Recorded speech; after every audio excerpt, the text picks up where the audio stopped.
These are the Wisconsin Blizzard Survival Essentials.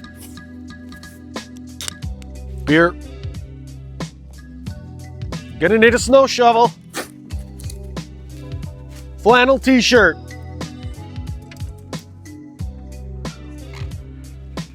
Couple armloads of firewood. You're gonna want ash, oak, maple. Keep her toasty.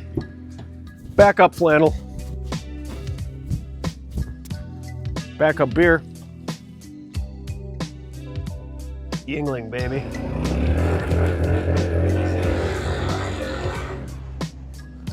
One more layer of flannel. And one final beer. Should be about good for this blizzard. Stay safe out there.